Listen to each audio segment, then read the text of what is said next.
how does NASCAR get their viewership on television and at the tracks up? Get it off Fox, put more races on Prime, stop racing when football season starts. 2 simple solutions right there. Rolling, green, green, green. The rookie lap is green. All clear, go get 'em. No rookie moves. Welcome to the Rookie Lap. This week, we raced in Sin City, and it's a sin that Kyle Busch didn't get any higher than 8th place this weekend, but it is sure good that he got up there. I threw that out at the start because Frank told me to. I'm blaming that on you. Congratulations, Kyle. Yeah. Free chips and queso at Cheddar's today. Yeah. Oh, that's right. Top 10. Why aren't we at Cheddar's? Top 8. Top 8. He got that spot on the last lap just for us so we could get free chips and queso. And we didn't even go. No, Dang I'm it. sorry. If I'd have known, we might have went there for lunch. Should have went to Cheddar's for lunch. Oh, well. Anyways, I'm Connor, that's Frank, and that's Austin, and we're here to talk about the race at Sin City, Las Vegas. First, we want to welcome in all of the Shane fans and others. But Hi there. last week was our biggest show yet to date. Thanks to y'all. And our top 2 biggest are both Shane wins. So I'm thinking of something about the people from the Kiwis are showing up or something. I don't know. But y'all keep commenting. There was some real fun conversation last week. I enjoyed it. So y'all leave your opinions or thoughts or life story, whatever. Saw some people tell us they're just now getting back into NASCAR after a long time. That's cool. So just talk to us. It was fun last week. And yeah, let's talk about Vegas. Well, you mentioned Shane. How He about was Shane? having such a good day. Again. Got robbed again. Yeah, so, I mean, if you want to talk about him, he's well worth talking about for the last few weeks. Yep. Probably the biggest improvement of anybody Yeah, this year that I can think of. Went from a 30th place car to now we're talking the last 3 ovals in a row. He's been in the top 10 competitively. And his teammates weren't there either.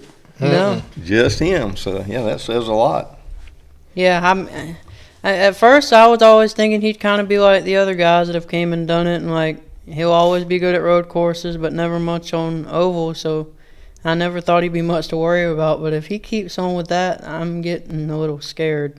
Because, I mean, he's guaranteed like 5 wins already. So you say he can get good on the oval, he might. Heck, give him 2 more years at figuring this out. He's already in the top 10. He could win 8 or 9 races in a year if he had a good year. Well, I mean, you see other guys good on road courses or whatever they want to call them, different kind of tracks like that from other series, and then they come over into this series, and they don't get me. Some of them do well, but not as well as he has. So that shows you the talent he has in this car to begin with. He has a feel for this heavy, stiff car. Yeah. So he's just now starting to figure it out, I think, on the ovals, and it's definitely showing. He's a generational talent. I think a lot of guys are good in this or good in that, but Shane's showing that he can be good in anything you put him in. And a lot of guys can't say that. Like, I don't want to throw out any names, but, I mean, we know guys, they'll be good in this car, and then they switch the car, and they're not dominant anymore. Right. But Shane's switched to a whole nother series in another country on another type of track and is almost up there with the best of them that have been doing it for 20 years. So it's insane. Well, I'm waiting to see where it goes from here. Oh, yeah. I'm impressed. I mean, I was impressed the first time he came down here or came over here and raced. You know, wow, look at that. He's done something. And then I'm kind of like, back it up, and he did. Yeah. And then back it up again, and he did. And he did, and he kept on didn't. And now he's doing the other thing. So, yeah, I'm real anxious to see where we go from here. Oh, yeah. Yeah, I mean, we talk about him in the top 10 now, but soon it's not going to be something worth mentioning because it's just going to be normal, I think.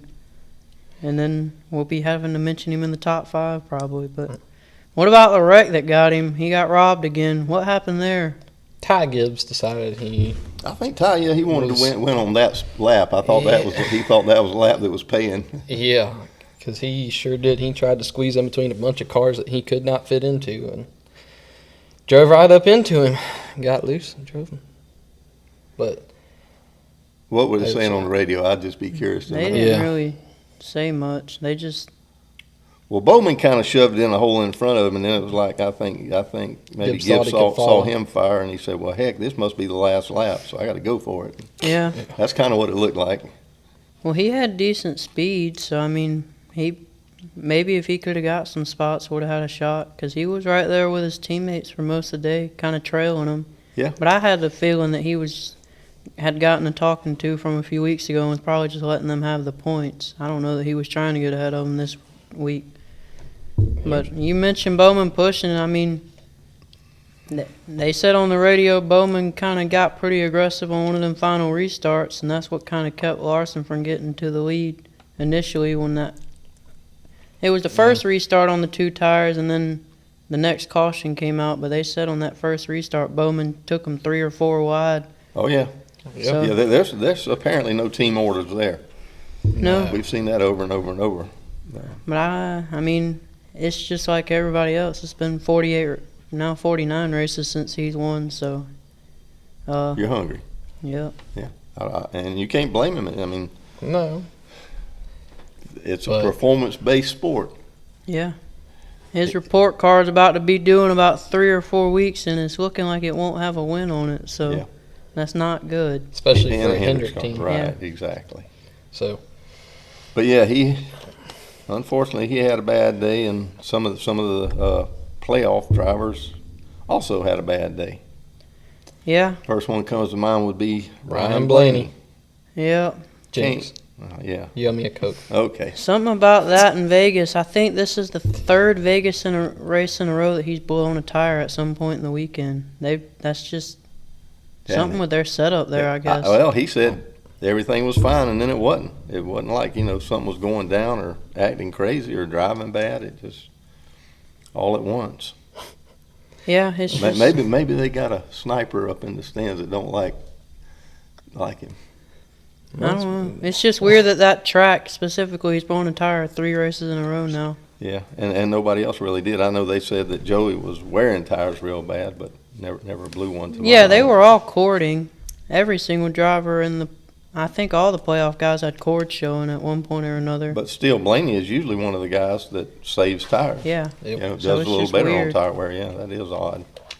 Just got bad luck at this track. Which I don't know the terminology and if this is just another way of saying the same thing, but on the radio they were saying that the tread had split from the tire, which is not how they normally describe it. So, Well, cording is just where it wears through the tread and it gets down to the cords that Yeah. are wrapped around it.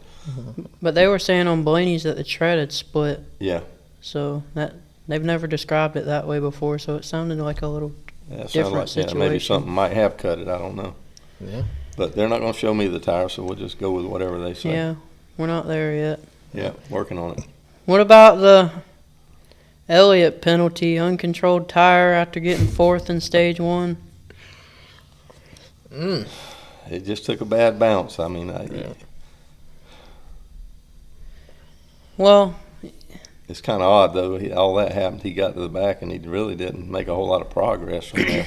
yeah, it's just first the penalty's unusual for that team because, for better or for worse, we've talked about them week in and week out about how consistent they are. Now whether it's top 20s or running up front, but the fact is they're consistent. They don't normally screw up. Yeah. But they did, and Chase, I saw an interview, he said that the car just, I mean, like we hear with everybody else, you get back in the dirty air and the car is just like a whole nother car. Now they've got to start trying to completely change the car to run behind 20 cars instead of being at the front of it, and then Right.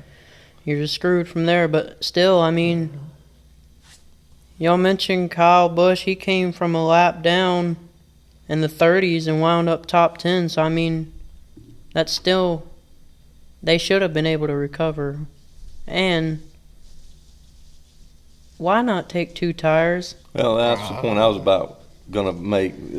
Let's fast forward towards the end of the race. There was the opportunity to get back up near the front. Apparently it worked for some of the other drivers. They didn't fall off that bad. So, yeah, I think Gustafson kind of botched that one. Not the first thing he's ever messed up, but No. 2 tires at lap 240 made a whole lot of sense. I think you, me, all of us, everybody watching it probably thought that's what they were going to do. Yeah, I mean, beyond wrecking, there was nothing to be lost from it. He was at the tail end of the lead lap. He couldn't have went any further back, maybe 3 spots, but I mean, Right. he could have picked up 15. Yeah. So that was just a weird decision to make, but whatever. And then William Byron. Oh my, what a lick! Oh my God. He got hit pretty hard. Yeah. He got hit, or He Well, I did mean, hit. he hit, but I listened to the in-car thing today. I heard it. I'm glad I didn't feel it. Yeah. no Yeah, kidding. that was the way they hit was kind of good, I guess, because it was on the right front fender and the left rear fender. At least it wasn't just dead square into the back of it. Yeah. Because I think that would have been worse. He might have hit him hard enough to actually turn the car over, but that had to help absorb some of the energy being to drive up through the fender like that. Yeah. When's the last time something like that's happened? Can you remember? I do not remember that one in particular. The bad part there is, though, that I think all that falls back on the lack of communication all the way across the board. You know, the spotters didn't tell them they were doing that. Apparently, from what I was understanding by listening to it, that Dylan didn't give any kind of hand signal, and he said he wasn't any further up the track than he had been, but he was pretty good ways up the track. He looked like he was about in the middle of the track. Yeah. Like, Everybody on the radio said he was high, but then I went and listened to a lot of other people, and they said that he wasn't really any higher than a lot of other guys that had pitted for the day. And So maybe we weren't paying enough I don't attention to know. where they were coming in the pits at, but a pit stop in the middle of the race while everybody's wide open, I think I would have been wanting to hug the bottom and just take my losses. It wasn't like he was going to get a top 10 finish. No. Just stay down, get out of the way. When you're a slow car, get out of the way. Yeah. You're not going to advance anything at that point, so just try to keep from having a problem. but No. I mean, he was pitting, but I think the problem is I don't think he knew he was pitting. he might not have. He might That's not. just what it seemed like. I mean, he might not have. They might have called him in right at that right in turn 4. Hey, man, you got to pit. Okay. No, I listened to his radio. They gave him about a lap's heads up. Oh, I was okay, just well. kidding with how egregious it was. I'm saying I don't think he knew he was pitting either. Yeah, that was a bad Maybe he look didn't for think both about of it them. right. One of those last minute, like, oh, I am supposed to be pitting, aren't I? Maybe he just forgot. But he I'm ju- said he was giving hand signals down. I think he said he might have gave a small one down the backstretch or something. But he said Byron was so far back that he probably couldn't have seen it anyway. So I don't know. Yeah, It was just- there was a good 70, 80, 90, 100 mile an hour difference speed in between them when he hit him. Yeah, the It was communication. I think that's the key thing here, and especially the fact that a Chevy took out a Chevy. You'd think they'd really be Right. right here in the playoffs. Yeah, that put him in a bad way as far as the playoffs. Yeah. Maybe even bad enough where it's win and or either you're out at this point. Well, we'll get to that. I want y'all's thoughts on a lot of those guys, whether they're in a win or out situation. But Okay. yeah, ironically, in the Byron's still gained or collected the most points throughout the entire season so far. But with that wreck, if we were running full season points, that wreck made him and Larson are tied for first with 3 races to go. Cool. So that's just an interesting coincidence, I guess. But And Kyle Larson. yeah, I just want to brag on my driver. Oh, I thought Hey, I he thought should have had won it. that race. I mean, you call me a Larson fan, all but the way he was driving yesterday and the lead that he was gaining and everything up till his when Byron wrecked, last 20 laps, 15 laps or whatever, he looked so good until Ty Dillon decided he was going to slam on the brakes there and throw Byron into him. Yeah, he was basically just a victim of circumstance. I honestly believe there was no way he would have lost the race if it had stayed green. And his pit stop was unfortunately slower than some of the other ones. Came out about 4th and he got up there to Brisco and Denny, but he just came out behind the guys on 2 tires. He was the first on 4. yeah, that is right. He did come out on 4. I did forget about that. So it was not a slow pit stop. I thought overall that he just, in my opinion, on car speed, I feel like he should have got second because I thought Byron had the best car. I just think Larson was doing such a good job at holding him up and burning his tires up on the short run every time. Because it was at the beginning of the race, Byron got the lead from him and left. But then I think Larson beat him off pit road, and from that point on, Byron would stay on him for the first 15 or 20 laps, and Larson would burn him up, and then he'd pull away. But I thought if you flipped him around, I think Byron would have just walked away from him if Larson wouldn't have held him up so much to start the run. Well, no, but nobody really walked away yesterday, though, which was kind of nice. Yeah. They weren't all together, but a lot of times maybe the top 4 cars were within close enough to have a chance if things went their way or their car got a little better than the other on that particular run to have a shot at them. Oh, yeah. Yeah, but I mean, overall, for Hendrick to come away from kind of being the slowest of everybody in the last little while, I mean, at Kansas, they shouldn't have won that race. Denny handed it to him. And then, I mean, they just haven't had a winning. Has Hendrick even won since, not including Elliott Steele? I don't think Hendrick's won a race since like June, have they? Like, wouldn't Byron at Iowa be the last one? About to find Sounds out. about right. Yeah, so they've just been fighting for the last couple months. They've been off a little bit, and I think even though they didn't wind up getting the win, they can leave knowing that they've hit on something to maybe carry into next year, so that they can build off of this and continue to get back to winning like Hendrick normally does. Yeah, because honestly, all 4 of their cars at times through the race had speed. Yeah. They didn't have anybody that was just a turd out there making laps, which we've seen before, where 1 car or 2 cars out of the group just didn't have anything. Yeah.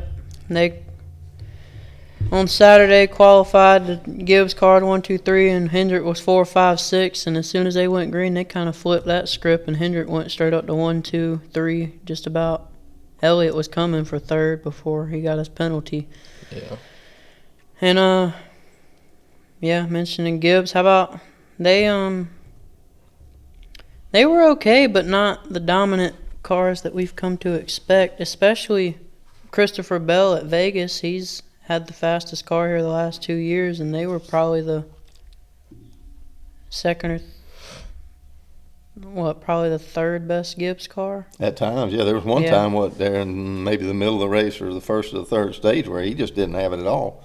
He fell back to about 10th or 11th. 11th, yeah. Yeah, and just barely keeping up at that point. Yeah. So that's got to be disappointing for them, because they went in after dominating this race the last several years. They were expecting to win, and I mean he fought hard and I think finished 3rd, but that was about the best he ran the entire race. So they ended on the high note at least. And Brisco, he had a real good car, but he got the wall and got some toad damage, and he still wasn't that bad. No, but he missed that edge. Because he was, I'd say, a solid top 5 car, and when he got that damage, he dropped back to about 7th or 8th. He couldn't keep up with them front guys anymore. And the one and only, Denny Hamlin. 60 wins. He is a dog. He is him. I don't know, that drive, maybe they were talking him up on the radio, but that was making me feel something yesterday, because he's just, the energy, that could just feel it. He wasn't letting that one go. He got up there, and I mean, even his crew chief said it in the interview after the race, he hadn't seen Denny get that aggressive. No, and even Larson looked a little befuzzled in his interview. It's like, well, he just got up on the wheel. Yeah. Like, I did too. Apparently my wheel wasn't big enough. Yeah, I mean, Larson had a faster car clearly the entire race, but I think Denny just... Well, you heard what he said, didn't you? It was basically records or checkers. Yeah. He was just going to mat it and see what happened. Yeah, and that just makes me wonder if Denny... Because, I mean, not that Denny don't have a winner's mentality, but what if Denny drove like that every week? Because that's kind of what I'd say Larson does. That's what he's kind of known for, is going for it. Oh, yeah. But that's kind of the first time we've seen Denny do that. And but you can't stay on the tires like that right now. I believe the way they've got most of the tires at most tracks, you'll burn them up too quick. No, but he didn't need to save him like he normally Right. does, Yeah, so he could go. that was. But that was just, I love that Insane. drive. That was such a, just the way they were talking about him. He just put it on the outside and went for it. Yeah. And him and Larson have finished 1, 2, 8 times now, and Denny's won 7 of them. So Larson's just Don't I guess talk bad about my drive. he don't know what to do when it comes to the 11 car, I guess. But how about his, like you said, 60th win, ties with Kevin Harvick, 10th of all time. Yeah. Locked into the Final Four. His dad got to see it. Yeah. Yeah, that had to be a little extra motivation though. I did on the way home. I was listening to an interview with him, and that seemed to play a big part in the motivation he had to really want to win it. He said he didn't want to wait till Talladega; they wouldn't just mean as much. Yeah. So Yeah. he was on the wheel, and then he was definitely showing the emotion in the car. I didn't realize all that was going on, so I made a comment when they showed him in his car there at the end of the race. Took a line out of A League of Their Own movie. There's no crying in racing, but I guess he had a heck of a good reason to be emotional. Yeah, that was there's I would have been as well. a lot on that win. I think he said he started with like 3 to go. And he said he normally don't use prayers for stuff that's really not important, like competition, but he said he put one in just for that. Yeah, he said race. with two to go, I think he said a little prayer, and Yeah. I imagine that prayer was, please let my dad see me win one more race or He win said he number asked 60. for a caution not to come out. Yeah, that's Yeah, what that'll he said, work. but I'm sure there was that thought in there yeah, about yeah. please. Yeah, let that happen. And it did, and it was a good day. And like I said to y'all earlier, it kind of was nice to watch at the end of the race, too. I just didn't hear all the boo Denny's that I normally hear after a race, Yeah. after one of his wins. Yeah, there was and I'm going to go ahead and just say it, there was the idiots online that I just couldn't stand reading, but you're going to have those people. It's funny just the contradiction. I'd see one comment that says, NASCAR, quit giving this to him for the lawsuit. And then the next reply is like, okay, NASCAR's going to take it because of the lawsuit. Yeah. People get on the same page. Which one is it? Well, here's the thing. If you go ahead and take all the negative Nancy's out there that say all the bad things about all the drivers, and you take every one that everybody says and take out all their drivers because they hate them and don't like them, who we going to have left racing? Maybe Chase Elliott by himself? Yeah. About where we'll be left, I think. Everybody's got haters. Earnhardt had as many haters for a long time as he did fans. Yeah. So that's what he say. As long as they're making noise, that means I must be doing something. Yeah. But I think he probably picked up a lot yesterday, especially, I'm guessing it was on the TV, I don't know, but I read a quote, he said, normally I give y'all crap here, but I'm just going to tell you today I appreciate all of y'all. Yeah. So. Good win. Everybody that was here watching was happy with it. Yeah. I know Connor was hoping it would flip-flop, but at the end of the day, he even said he was fine with the way it played out. Yeah. And then I guess we covered them, everybody but Logano. We kind of mentioned him, but I bet he had them scared there at the end of the race when he was sitting up Oh, he there. did the interview. Not again. Yeah, he did an interview about it afterwards. He said we almost made everybody mad again. He makes me mad every week. I think Brisco said not today regardless. Oh, yeah.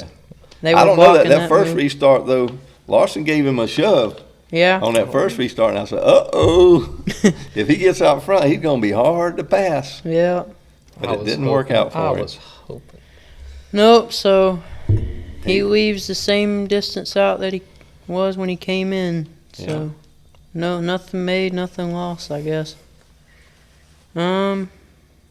Is there anything else to talk about? I think that covers pretty much everybody that had a decent day, unless you're the RFK cars had I another want to decent day. talk about them for a minute. We mentioned Kyle. Y'all think the new crew chiefs had any play in that? I guess that remains to be seen, I guess. Yeah. We can't go off basis off of one race because he's had other good races. Yeah. We'll hope so. But let's go down the road. Next week won't tell us nothing at all. No, and they're usually good there anyway. Yeah, that's so. kind of a hit and miss for anybody. It's luck of the draw there. Week after that, definitely we should see. Yeah, so, I mean. I think if I was them, I'd just do whatever I used to do at Talladega, let the chips fall where they may, and focus on Martinsville, get ready for it. I wouldn't even worry about I think Talladega. just going off of my memory, though, that's one of the first races that Kyle has started off terrible. Just can the race be over and turns it into something worth talking about. Usually, whenever they're back there, that's it. So I have hope, I guess, but we'll see. Hey, there's reason to hope, isn't there? And then like you said, RFK cars, I didn't realize it was as big of a run as it was, but on that last run, Priest drove from 19th to 9th. Well, I had seen before where he was a lap down, and yeah, he was a lap down. They were all looking pretty bad there for a while, and then all of a sudden, they showed up. Yep, he was digging, and Brad got a top 10, and Busher was 12th, so they almost all three got a top 10 for the, third or fourth time this year? Yeah, but here, let's go ahead and talk about one more thing, I guess, while we're here talking about this race in particular. Okay. We know that they're changing the horsepower next year. I know this is probably something y'all want to bring up later, but I'd like to interject it right here. Yeah. What if they had thrown in that extra 80 horsepower here? Better race. I agree. Because you could hear, they were flat-footing a lot of times. Yeah. I'm holding off judgment for all that next year because, dang it, I didn't get to watch it. I saved a clip of, they made a compilation of all the drivers giving their opinions on it, and we'll go ahead and just cover this now. A lot of them said this isn't going to be the change. And I've heard that too. Yeah, and Larson specifically said to the media guys, please do not push this like it's going to just fix everything, because you're doing a disservice to everybody by doing that. I agree with that. There's more to be done, but I think in this case where they're flat-footing all the way around the track, is 80 horsepower going to be enough where you got to slow down a little bit in the corner? Yeah. Yeah, I mean, I'm hoping it'll help a little bit. I'm just not expecting that's more than a whole 10%. lot. That's considerable. Yeah. They said, too, that Larson, I don't know if you heard, he apparently ran a test a few weeks ago at a track, and he got on the plane afterwards, and they were like, so what do you think about the 750 package? And he was like, what? And they were like, you just ran it for the whole day. And he was like, oh, I didn't know. So, I mean, he says he couldn't tell any difference, I guess. So I'm really just waiting to see, I guess. Well, I'd like to see the dyno sheets on what they're calling a 750 package, too. I mean, you got a lot of curves in there that make a big difference. So if they're just saying here is what you got to run and we're going to set up the parameters for how it gets to that might not mean much. But if they can build the horsepower in where they want it, then it can mean a lot. I don't know. Now you're going to have to tell me which words are right here because I can't remember. I think they said that they're getting the extra horsepower by just opening up the tapers or the spacers. Yeah, just letting more air in. Yeah. You get more air in, you can put more fuel to it. You get higher combustion, you make more power, the piston moves faster, and you make more power. So that's how they're getting the rest of the power, they say, I think. And I don't know what they'll allow them to do with cam profiles and different stuff like that. I don't have the ends on all that, but I know if you told me I can get 80 horsepower any way I want to, and you're going to allow more air in, I can figure out how to change the curve in it and make it where the acceleration would be better, or where the straightaway speed, or where the speed down at the far end. I mean, I can change that parameter on any of it. Yeah. By being able to do what I want to inside the engine. Yeah. Oh, yeah. Well, regardless, I'm happy that changes came. We'll cover a lot of this later on, but it does seem like NASCAR is listening, and they're taking steps in the right direction, and I think there's more to come, and I feel like they're trying to go about this to where maybe in a couple of years they do go up to 900 or 1,000, but I don't think they wanted to jump the gun and just screw something up. Now, I don't know what they could screw up, but I feel like they're trying to slowly make progress, and I mean, do you disagree with me? No, but let me tell you how I would explain this. 750 horsepower is enough horsepower for whatever they want to do with that race car if they work with aerodynamics. Yeah.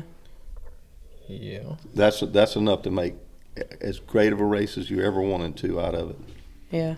If you change the aerodynamics and like I say, you allow them to do the tuning with the engine to make the power where they want it. Yeah. Well, where I'm just headed with this is, like, I don't know where y'all were with it, but when I saw it, I was like, cool, I'm happy. They're listening. We're not talking to Bill Francis my way or the highway. Like, they're listening to what we want, I think. I agree. And they're backed into a corner, too, though, where they got to do something. Yeah, but, again, all the people on the internet, I think most of the comments I saw were still, I don't care. We want 900. This is stupid. Why is this all we get? Why is it only at the under mile and a half tracks? I complain a lot too, but can they win something?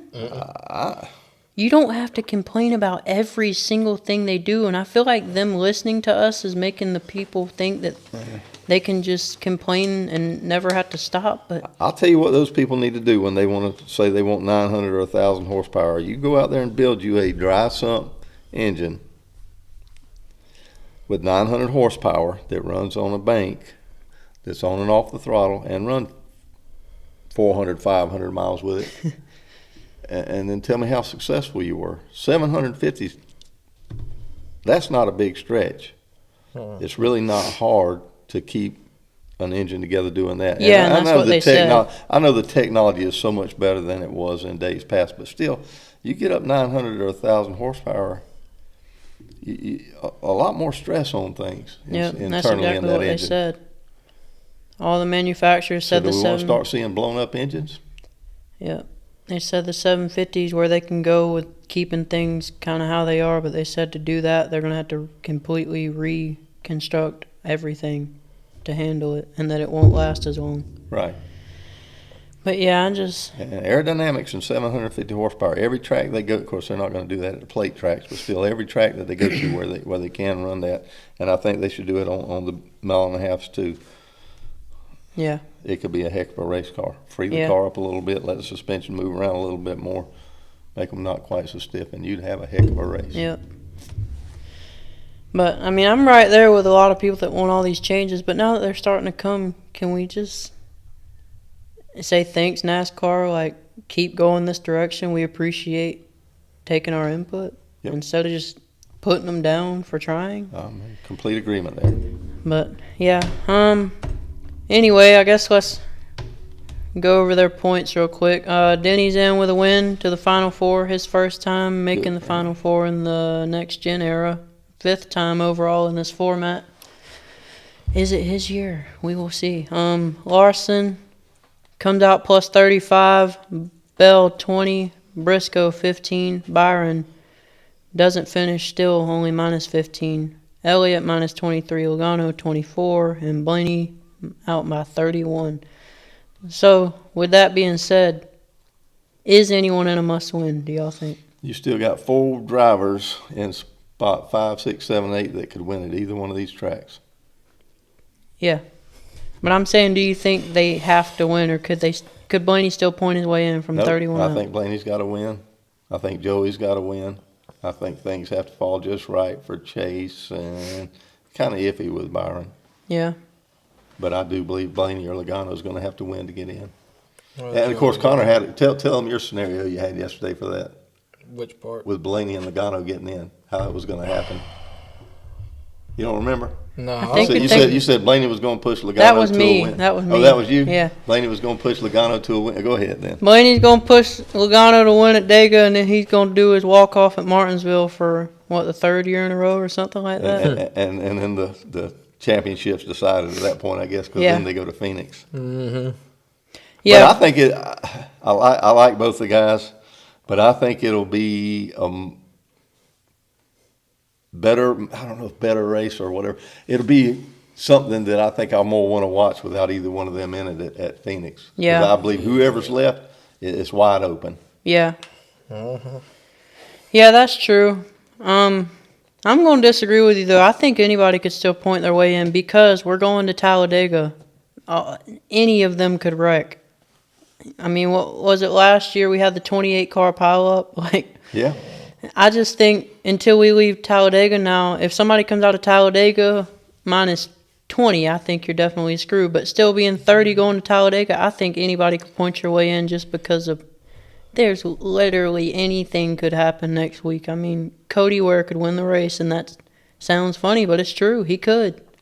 So I just. Oh, yeah, we had that discussion yesterday, yeah.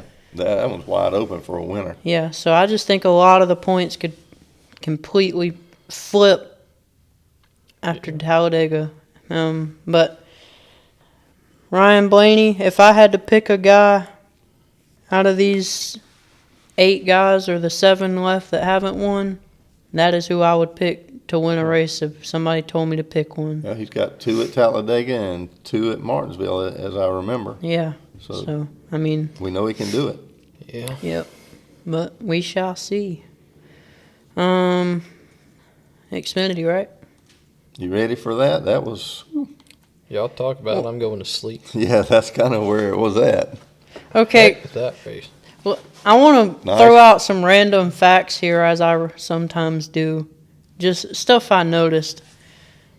Trends here. For some reason, this is like the 3rd or 4th time that the front row has been Zillish and Allgaier, and it was also the 3rd or 4th time that Brisco and Hamlin have been the front row. And I think it's the 2nd time they've been the front row on the same weekend. And I think it's the 2nd time that they've been the front row and Denny's won the week after Shane has won. It's just weird things that happen. Yeah, things that make you go, Yeah, because Denny won after Shane's win last week, and then Denny won Dover after Shane won at Sonoma, I think. And then, honestly, Denny got 2nd the week after Shane won Mexico, so this has almost happened like 3 times. Yeah. And, yeah, it's just some strange things. Also, did y'all know from 1977 to 2023, the guy that won the most races in the season started every race, but then last year, Larson didn't do the 600, but he won the most races. And then this year, Denny missed Mexico and now has the most wins. So we've went a new formula of Yeah. how to win the most races. 46 years of that, and now almost back-to-back years of it not happening.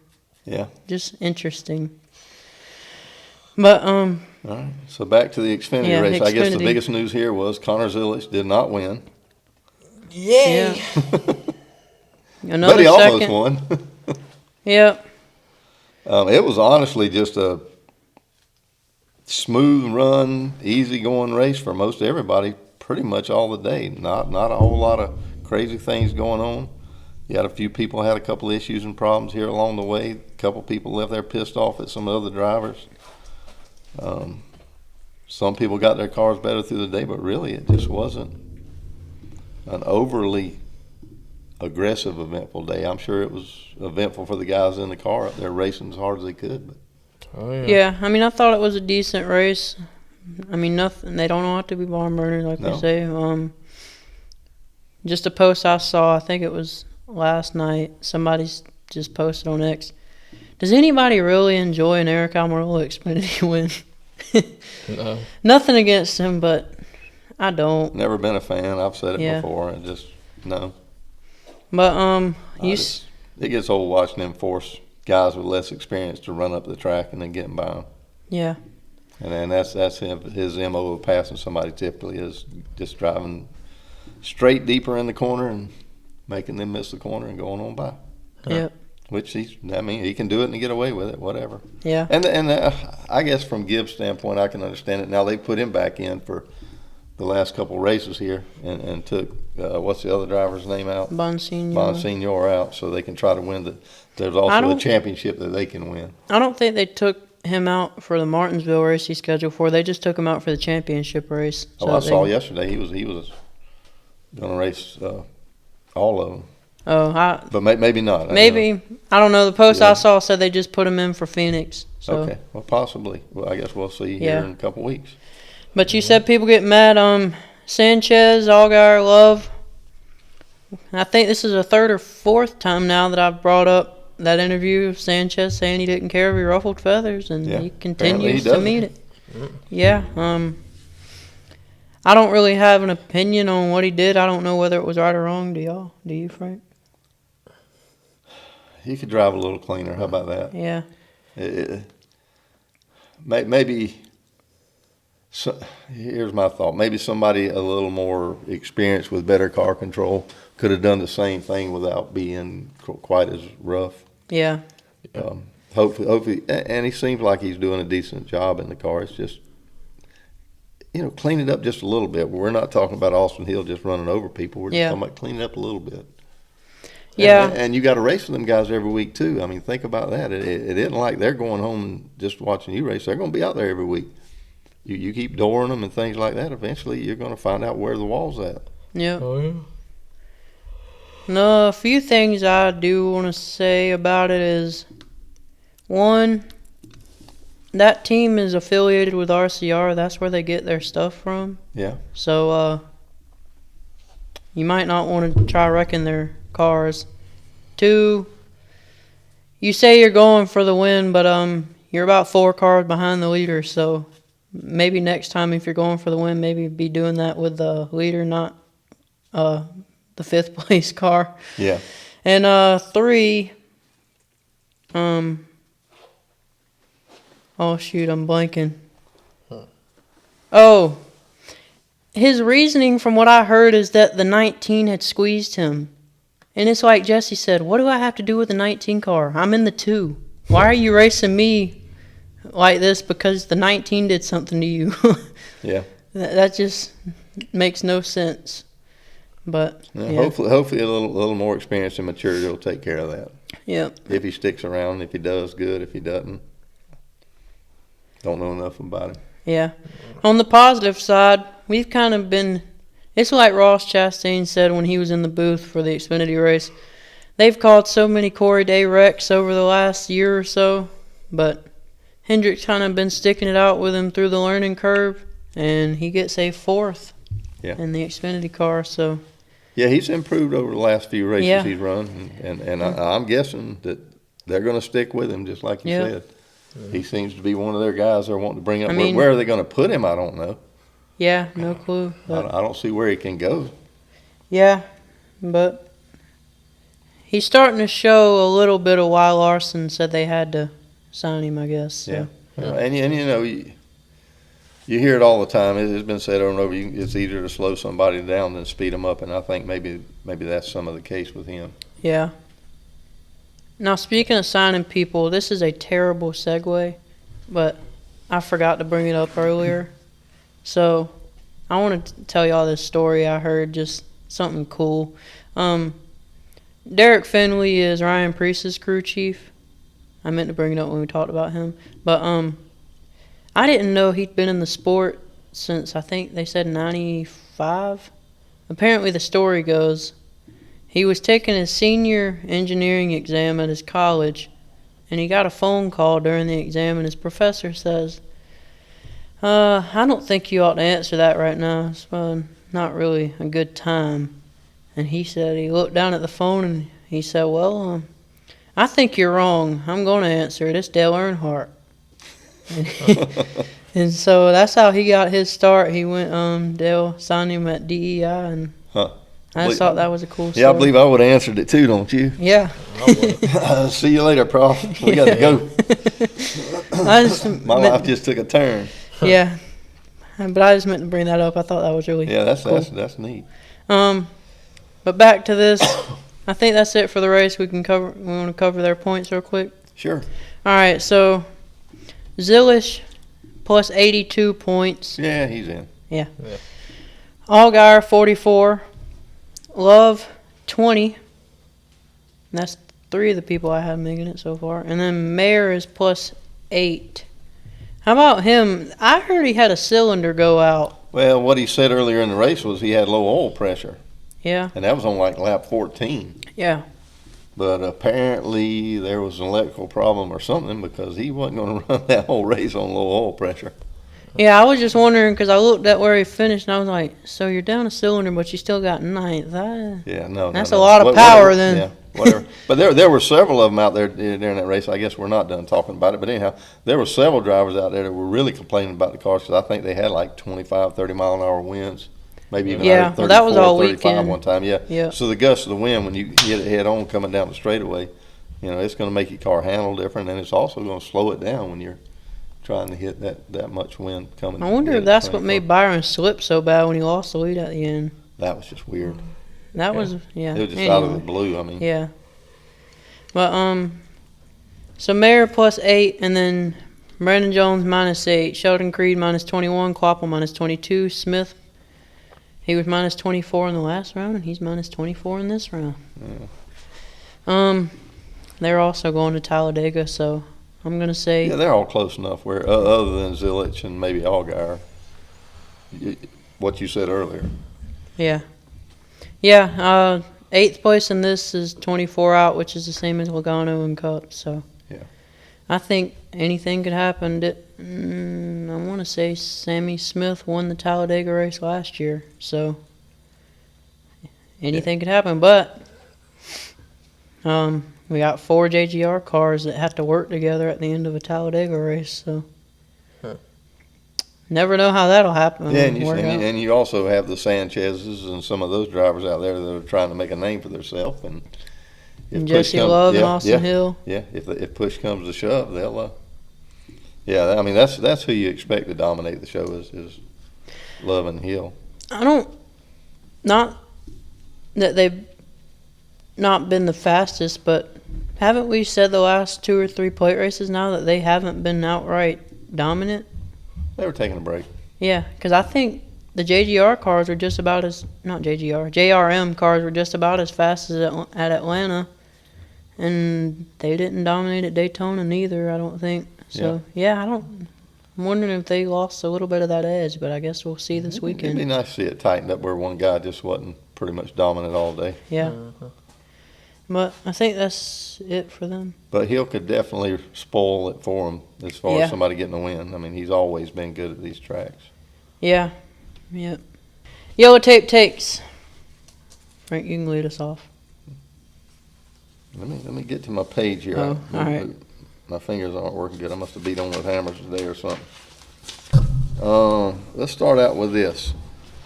The big question, I guess, that I got for y'all, and if you can solve this, you'll probably do NASCAR a huge favor. How does NASCAR get their viewership on television and at the tracks up? Get it off Fox, put more races on Prime, stop racing when football season starts. 2 simple solutions right there. You want my honest and brutal opinion. That's how you get viewership numbers up. So when do they need to race? Saturday night?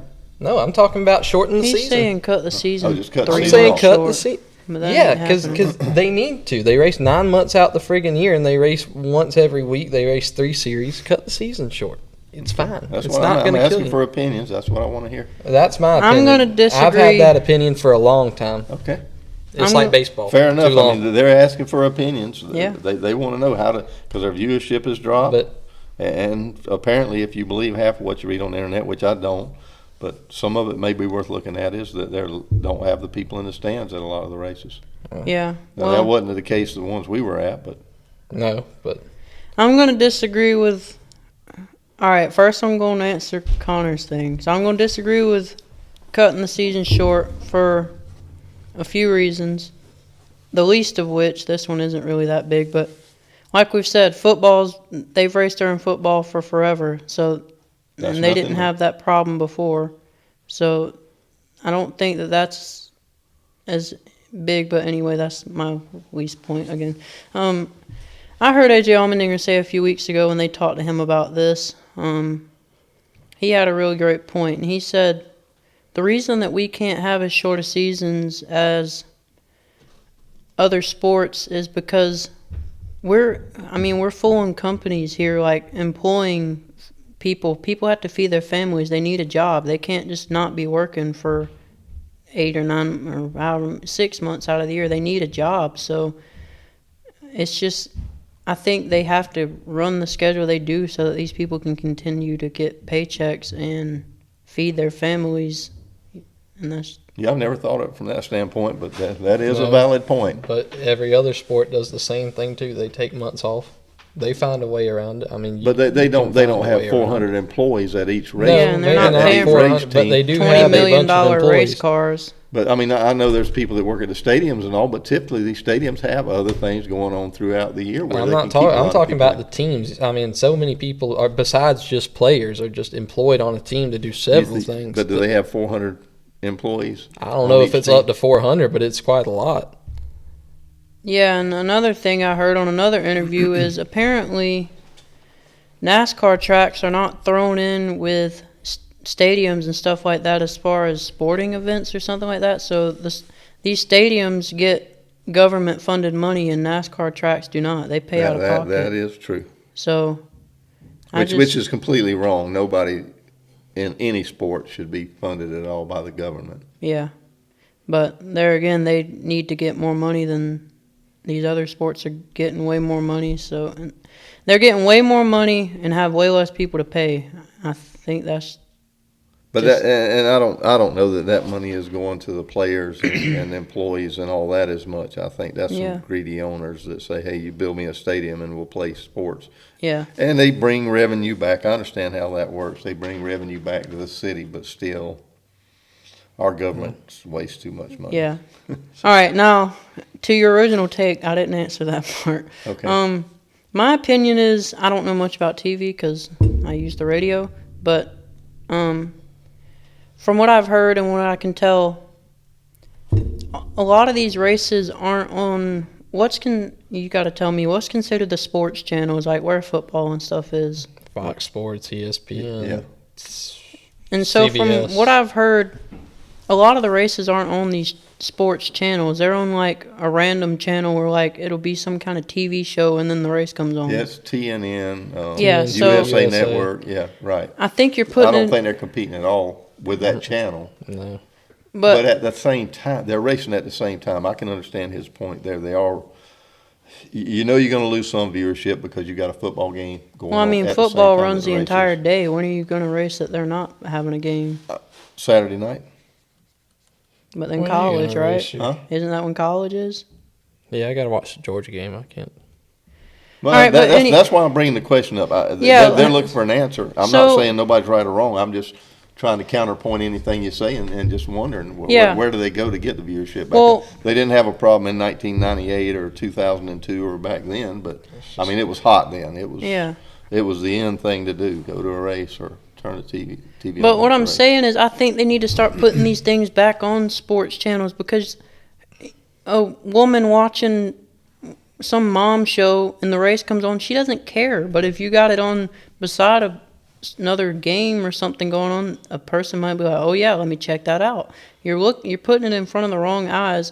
And another thing is, like I've saw people say, these football people, they know where they can find the game on the same channel every single week. NASCAR fans, okay, practice is on this channel, qualifying's on that channel, the race is on this channel, and every week it's like that. You're playing a scavenger hunt every time to find the race. It needs to be something where I can say, one of y'all's X channel. Okay, I know every Sunday it's going to be on here. Okay, so what would the answer then possibly be that maybe NASCAR has their own channel and they promote a whole bunch of other races, ARCA, dirt track racing, just kind of like the Speed Channel used to be, where you Yeah, just show that's exactly racing, what I was racing, thinking. racing. That's Yeah. all you ever show. Go ahead and put Kenny's podcast on there, put Dale's podcast on there. As a racing fan, that's where my TV's going to stay. Yeah, I mean, I'd love it. I mean, you know, I'm gonna burn it up. It'll be on down here right now. I'd be listening to it out of one ear and doing the podcast with the other. Yeah. Well, and they change so often through the season because you're stuck on Fox for pretty much half of the season. Then you go to Prime, and then you go to TNT, and then Or you go all Yeah. over the you place. think they should do them all on Prime? I think I would like for I them know to do you more got on people Prime. pissing and moaning and crying because I don't know how to get Prime. I can't afford Prime, and I understand that. Well, anything is better than Fox. There are a small percentage of people that can't get Yeah. that or just won't do it for whatever I reason. think just put it in a location and don't keep moving it around. But I mean, I was mortified when they got rid of Speed Channel because there was Yeah. always something cool Yeah. to watch there. And now I guess you could buy Flow Racing and pay for that. But Yeah. I just think it's my wife a won't let me. No, just point kidding. Denny said too. NASCAR keeps getting, they're taking the TV deals they're given with the most money, but it's not the best for views, as in they keep getting picked to build these channels. Right. Like, these are channels that NASCAR's building up instead of taking these main things. Right. I think, And you're right. As soon as the race was over last night, I don't know what came on. Lord of the Rings or yeah. I don't How know. about something that had nothing to do with racing. Just You are correct. I want to wrap this up with this, but Yeah, go ahead. they were talking to Denny yesterday about the win and all the people, and he said, "Yeah, I just scrolled through. I saw even Martin Truex text me. He never says a word to me, so it must mean something." But the fact that what I'm about to say could have been true is people said, he was probably just watching Law and Order and the race came on. Yeah, probably. That's probably how he found out. And that could have actually happened because it's just on these random channels and it's not with. Okay. Yeah, but. I doubt if that's true with Truex, but No, but I thought he's that still got was. to have a little bit of I love NASCAR in him. I thought that would be a funny way to. Yeah, end yeah, that. that's pretty good. But But I'm not disagreeing with either one of you. I mean, Yeah. there's valid points made all across the board. I'm just wondering, there's got to be an answer, or has NASCAR just played its course, and all the old guys that are a little older than me or my age that's passed on don't watch it no more, and the younger people just aren't going to watch it. no, I think if they let Prime have it, I think Prime would bring it back a lot. Didn't it? Even the young people love him from Dale Earnhardt Jr. So I think Yeah, he did and it was an interesting spin-off point. They were talking to Jesse Love about star power in the sport and how we've been lacking it. Yeah, we don't have it. And he brought up something I've never thought about before. He said, these older guys like a Logano or a Denny, they're not really social media guys. I mean, Denny gets on there a little bit, but they don't care. Like, they just have no interest in it, really. But he was like, I think you're going to start to see stars come back because younger guys are coming up. Connor Zilish is going to be on the internet. He knows how to make himself a star with stuff like that. Jesse does too. Like, as these younger guys come in that have grown up with the internet, I think they're going to start turning themselves back into stars. That would be good. That would be good. All right. And I could see that playing out. I agreed with him on that. But, Well, I didn't mean to drag something out this long, so well, let's I think move it on. was a lot of good points, Yeah, though. let's move on to yours. Mine can be pretty quick. We don't even really have to do them. One, for the race, again, we had a lot of laps get wasted in one of those final wrecks. Just Again. No kidding. new theory: can we stop counting caution laps in the final 10% of a race? 10% last 10% of the lap count, whatever that is. Y'all agree with that? Anything's better than what we got now. All right, we won't try that one. Amen on that one. And then, thinking about this, moving the championship race around now, we don't know whether we're going to a 4-race final or whatever, but after yesterday, is Vegas okay for a final race of the year? No, I don't think so. not till they up horsepower, because that race was boring up until the end, honestly. And me and Frank were saying the same thing. So I know I'm not the only one here, unless your opinion has changed. No, since no, then, no. but I don't think that's the track to have it at.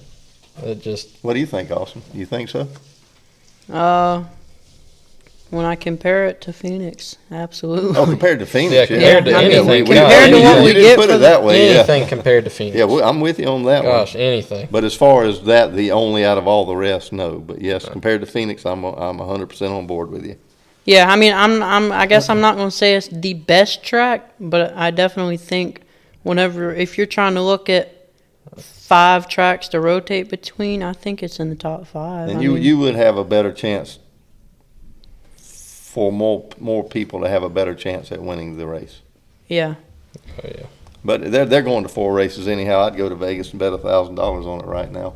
You don't know that yet. You don't know they're going I'd for bet it. on it. Honestly, Vegas would be, just off of my memory, that's one of the better tracks as far as nobody has an advantage there. Like, there was a time a few years ago where the Penske cars won there a good bit, and then, Yeah, Joe, we had 4 wins there. So, yeah, and then obviously. Larson's won 3 races there. Denny's won there. Bell's had the fastest car the last couple of years. It would be a great track as far as if that was the final race and if it was still just a 1-race championship, we wouldn't be going in saying Yeah, and Barry, this Barry won person- a race there yeah. too, didn't he? Yeah, so like I say, it's been across the board. Yeah, so we wouldn't be going in saying this person's unbeatable. I remember, yeah, that's right. Barry won a race there, and we were watching him yesterday going, what in the heck? Yeah, he he- was very slow. So I guess from that perspective, I think Very that would slow. be good. He was very slow, Just yeah. 'cause Very slow.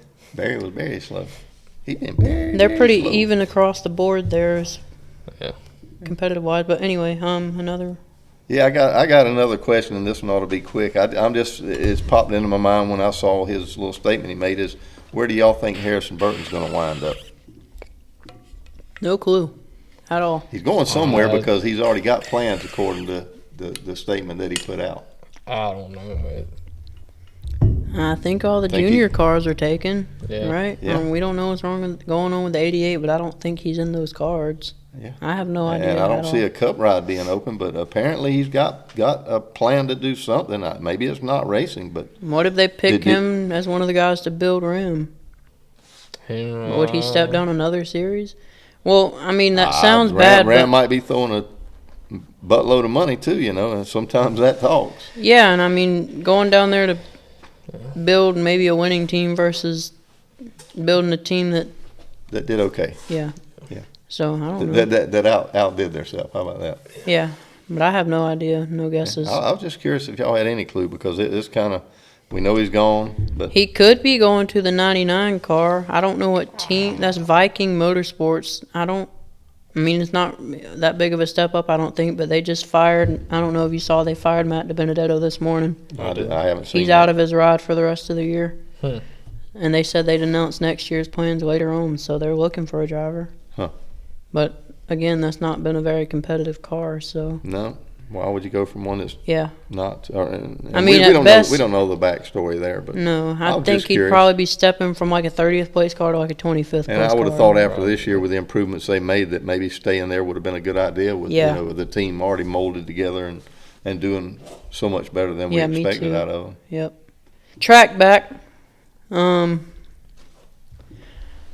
I want to give a shout out to Mark Garrow, announcer from PRN. Been calling races since 1982, the Busch Clash back then. Think of some of the drivers he's got to call races with. Yeah, he said he's went from the Pettys and Pearsons to the Earnhardts and Gordons to the Larsons and Hamlins. The man's been around for a long time. He's been, with me using the radio, that's one of the guys I've been listening to literally my entire life. And just want to say thanks for all the calls and enjoy the retirement. He's earned it. But he was there for Petty's 200th win.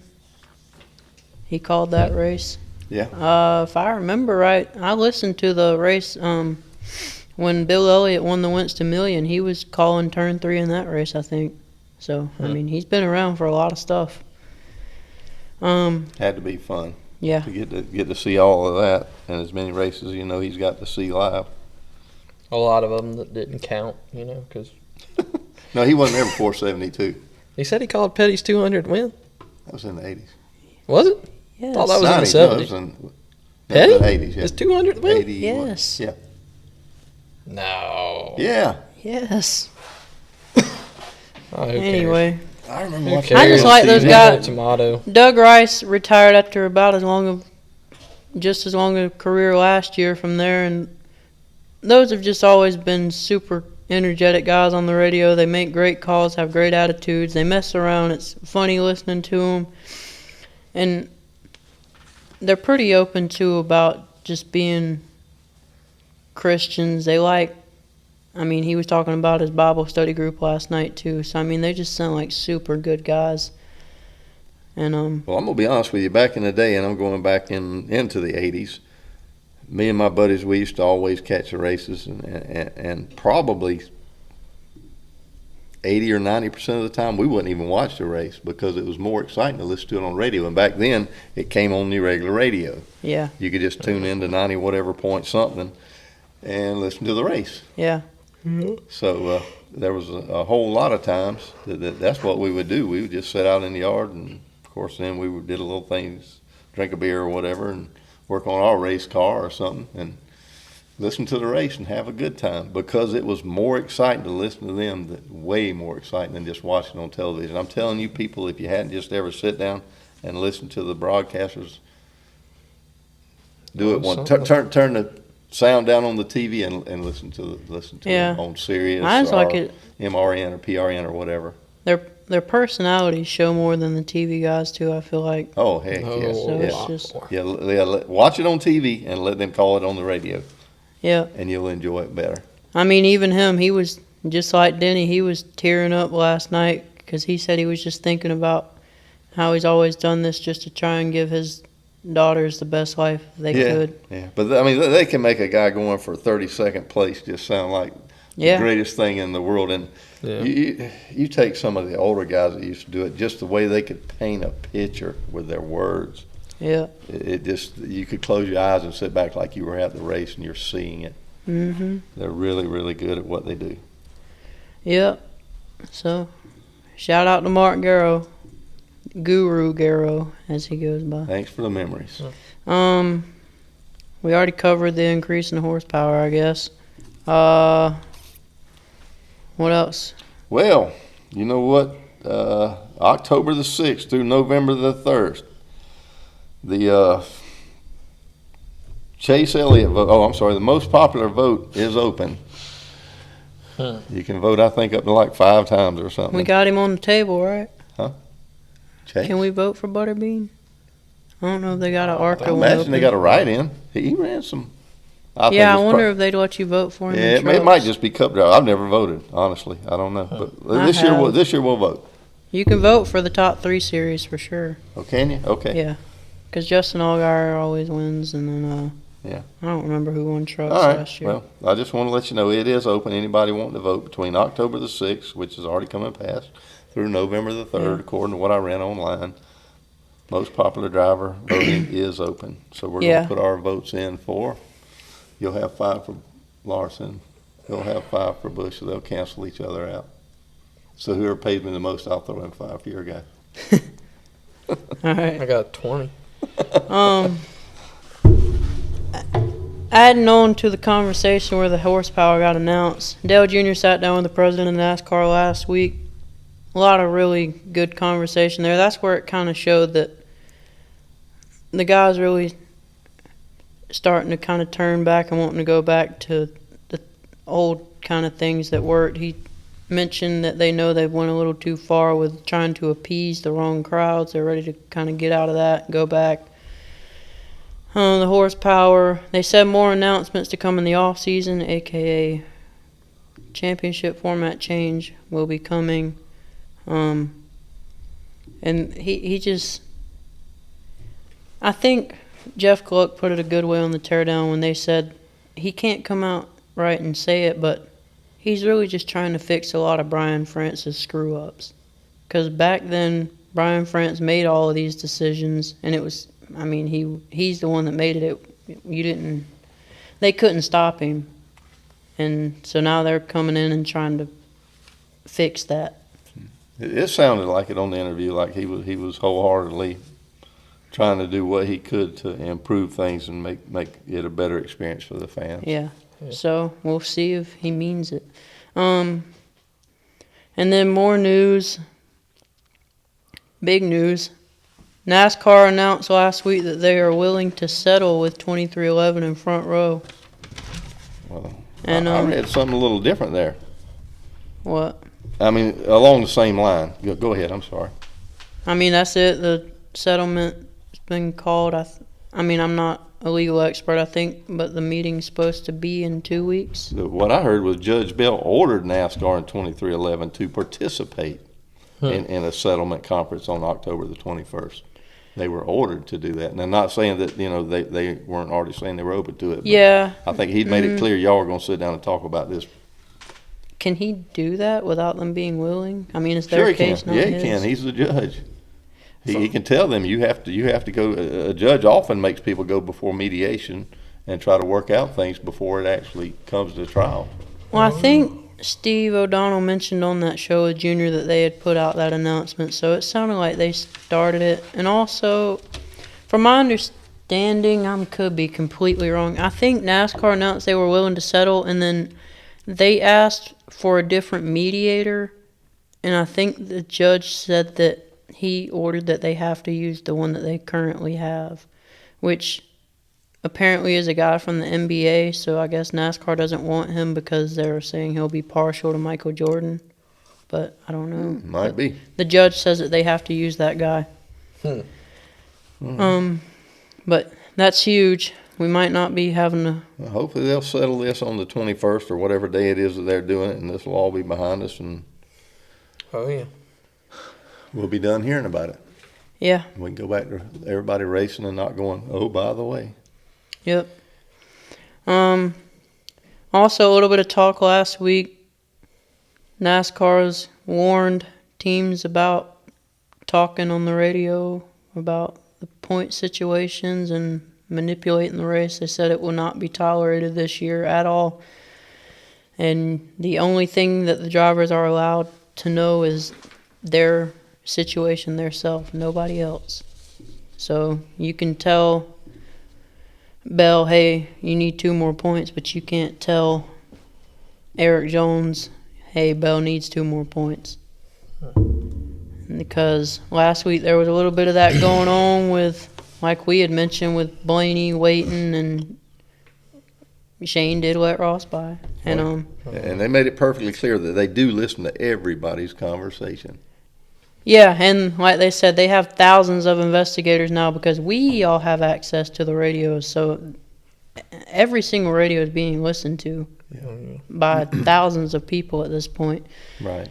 But yeah, that, and I think it probably started with Logano, because I don't know if y'all heard his, but they were just getting enraged, saying Denny's not going to pass him. Denny's not going to pass Chastain. He's going to let him stay ahead of him.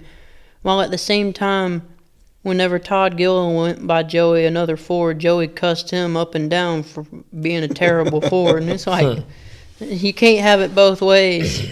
Yeah. But, so that's that. Just another bring up from last week. I didn't realize it. We mentioned how Austin Hill probably wanted his playoff points back, right? Yeah. Well, he lost 21 playoff points. Guess how many he missed last week by? 21. Yes. And I imagine he had the tiebreaker, didn't he? Yeah, Yep. probably.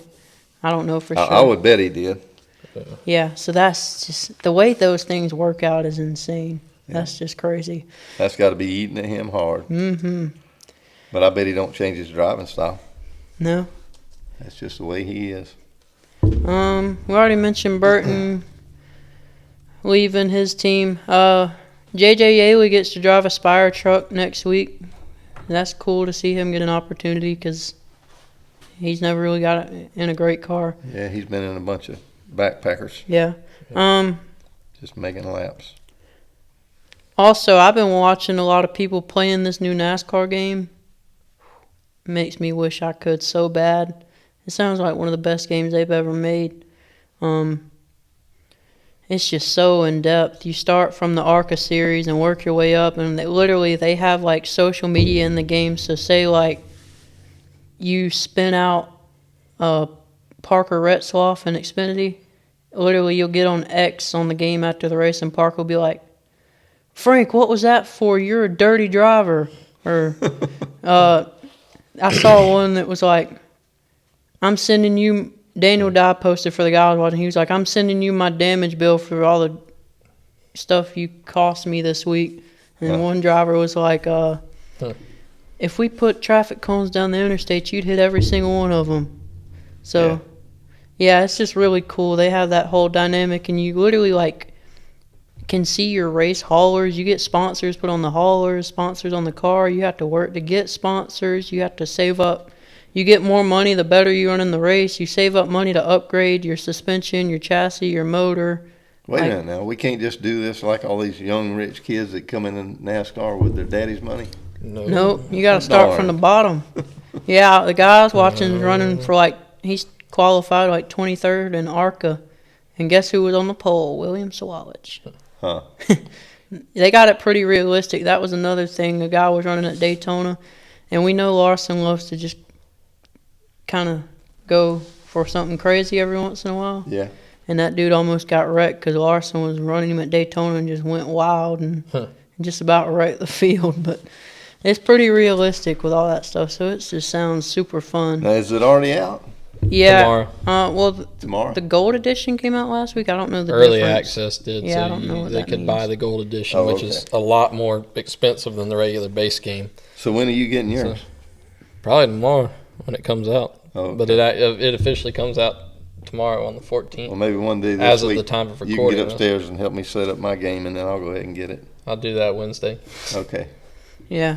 It just sounds like a lot of fun. I wish I could play it, but Well, I'm Yeah. gonna give it a Except shot. for- I'm almost 65 now, but I still enjoy that kind of crap, so I'm gonna give it a shot. Except Yeah. for they did driver ratings in the game. oh yeah. And for some reason, they thought that it was cool to make Byron 100 and not like Denny or Larson or Blaney. And I don't see Apparently how they it's justify that. Because he's on the cover. That's what people say. Yeah, but that shouldn't matter. He has not had a good a season as Denny Hamlin, and he's nowhere near the driver Denny Hamlin is, at least in my No. semi-professional opinion. I don't see how you make him. That's kind of a Byron.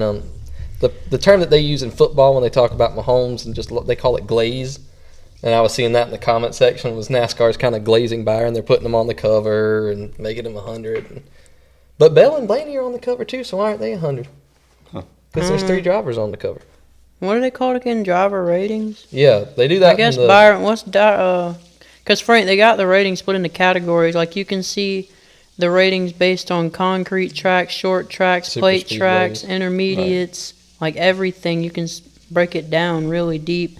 And it's all based off of this year, and they say they're going to come back and update it throughout, like next season, to keep it accurate. But what's This is Byron's? starting to sound more like you need to get you one of them driving chairs and the whole 9 yards for it. Yeah, but what's Byron's around Dodge too. rating after yesterday? You think? Ooh, might be a little low there. Yeah, I don't think Dropped that's him the right thing down on the there. totem pole, didn't it? Yeah, they had Denny. I remember they had him as like a 83 on plate tracks, which I do. I mean, how many The Daytona man's won 500s? 3. Yeah. What I don't are think y'all how that's- talking about?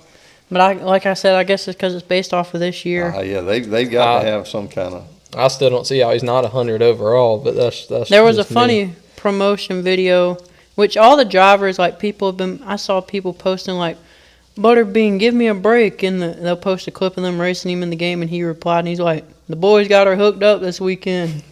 So all the drivers are really getting into it with people on the internet, and they posted a video.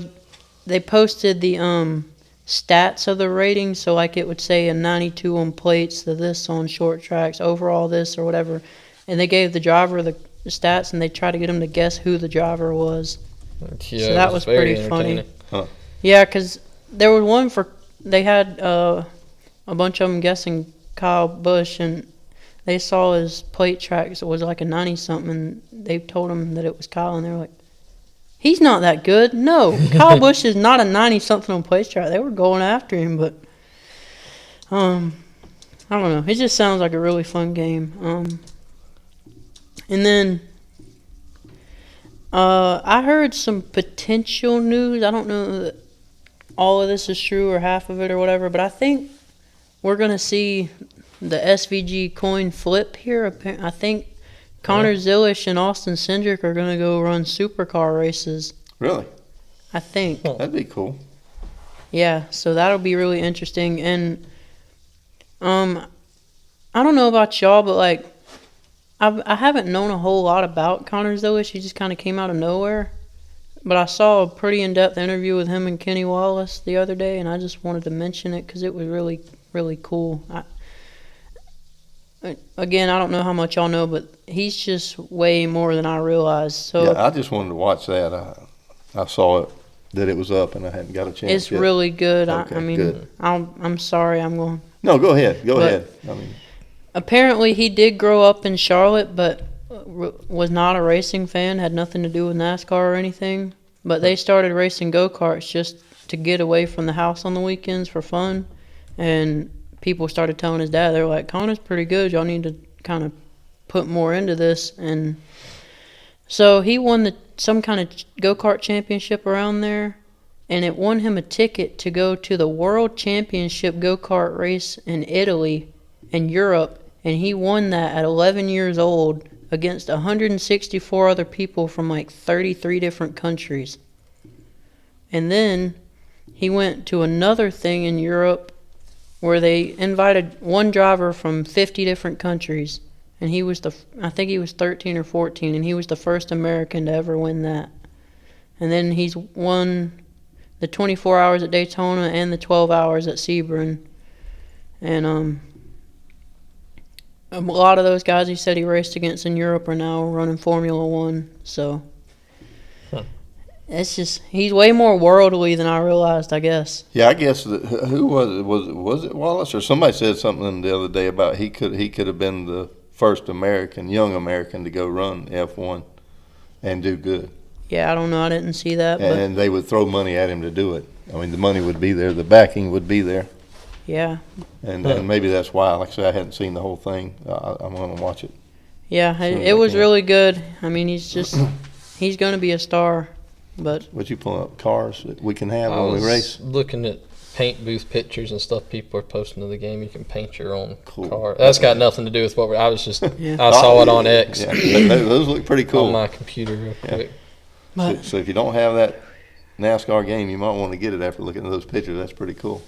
yeah, All right, well, you want a little sadder news, I guess. Did you hear that Daniel Suarez's wife and mother were in an accident? And I his saw mother, that. Mother broke her collarbone. I mean, Car looked pretty bad. I thought they were fine. I saw it happen, and then I saw they said everybody was okay. Yeah, well, apparently his mother broke her collarbone, so we wish them well. Yeah. Like a nasty hit. Well, I just wanted to add on something else that came out of that interview, the last thing.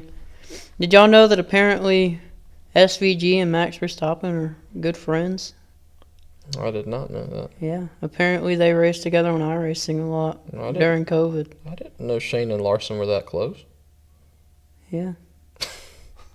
Frank, don't get it. I'm not a Max, whoever are watching. I mean, I don't know nothing about him. I just know the name. Okay, I've heard it But because Zillish Connor's mentioned did- it, but other than that, I would have probably never known. Zillish says he hopes they can get him over here to run some of our races. He said that Max is one of those guys that he'll race anything he can get in and probably do pretty good at it. So Come on, boy, let's get in the car. he holds him up there, I guess.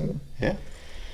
Put him in one. Let's see what happens. That's all the news I got. I got a little more. All right. I don't know how much y'all keep up with this, but Venturini Racing is out of the ARCA series Yeah. after 43 years, and I've not That's the been same as Mark Garrow. Yeah, I was gonna say I haven't been watching ARCA racing, but off and on for the last probably that many years. I've watched it here and there and kept up with it some. More recently because of certain people. Butterbean. Yeah, Butterbean. No, but Cletus That's is right. in the game too, by the way. Sorry, Cool. I forgot. Cool. Oh man, that's cool. That even makes it better. But anyhow, I'd like to give a shout out to Venturina Racing. They've had a whole lot of star drivers that have come through their stable and done very well. Yeah. I mean, Yeah. some real good drivers have come through there, and they poured their heart and soul into it. From the father, the mother, the son, they've all, Daughter. daughter, yeah. Wendy. She's done that, done announcing on shows and all. Yep. So, kind of hate to see them go because they've been a big part of it. Yeah. That's been a big name It's in the racing, crazy. in the ARCA world, and then they've ran some truck races and some other stuff as well. When they could. Yeah, it's crazy to see them go. I mean, I don't think that's any different than like a Hendrick shutting down in Cup or something. No, just- that's. I it's mean, they were huge. Heck, they put a lot of cars. Even this year, they had several cars out there. Yeah. And that's I a think they long normally that's a have long like time 5. for just a family, to be doing Yeah. that. All right. So shout out to them too, and hate to see them go. Yeah. But I wish them well. Okay. We good Mhm. on That's news? pretty much all the news I got. That All right. Are we doing a game this week or no? I don't have one. I didn't even think about it. All right. Yeah, I think we've done enough this week. I guess the game this week is let's all take bets on whether that William Byron is going to wind up with a concussion or not, because he's showing that on his computer right now, and that's horrible looking. It's a hard hit. Yeah. It'd be out. Well, that's a question I was wondering. Is the impact worse for him or Ty Dillon? Well, it's got to be worse on Dylan's neck to get snapped like That's that. what I but was wondering. I'm thinking more concussion with the head going forward. That's Yeah. a hard hit. Who knows? Yeah, that's a bad feeling when you get hit and you don't know it's coming. Yeah. You can't brace, you can't get ready for it, which might be a good thing. I don't know. I've been hitting race cars before when I didn't know I was going to get hit, and it's not at those kind of speeds though. But it's not a lot of fun. It's really scary. Yeah.